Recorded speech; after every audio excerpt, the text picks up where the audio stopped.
Tu as pris conscience de ta dépendance affective, mais tu es toujours autant anxieuse dans tes relations, autant dépendante, autant triste. Reste bien jusqu'à la fin de cette vidéo parce que je vais te partager comment concrètement passer de la conscience à la transformation. C'est l'exemple que j'ai choisi pour toi pour bien illustrer mes propos. La base de toute guérison, c'est quoi?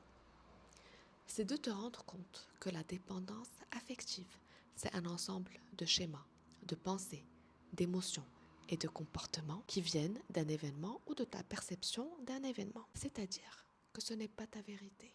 Et ça, c'est la base. La conscience de tes blessures doit te donner un sentiment de liberté. Ah, ouf, je comprends que ce n'est pas moi. Maintenant que tu sais ça, ton job, c'est d'aller observer les pensées qui renforcent ces schémas. L'une des pensées sources de la dépendance affective, c'est « je ne suis pas digne d'être aimée telle que je suis ». Cette pensée, avec le temps, elle devient inconsciente.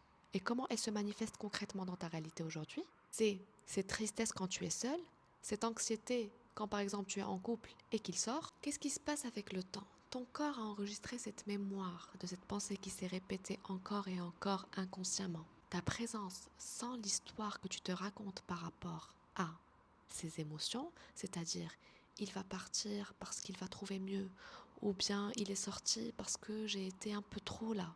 Quand tu prends conscience de ces pensées secondaires et que tu arrêtes l'histoire que tu te racontes pour rester présente à 100% dans ton corps, ta présence guérit le corps. Parce que tu ne renforces plus cette mémoire. Tu libères ce qui est déjà là pour laisser la place au nouveau.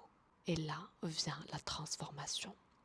Quelle est la pensée, l'émotion que tu veux choisir et renforcer dans ton inconscient et dans ton corps? Oui, oui, tu as ce pouvoir de choisir tes pensées et de choisir l'émotion et de choisir le comportement et de choisir l'identité de la femme que tu veux vraiment être. Parce que cette femme qui t'inspire, cette femme que tu veux être, sereine, confiante dans ses relations, c'est exactement ta vérité, tout simplement. Tu n'es pas en train de t'inventer une vie.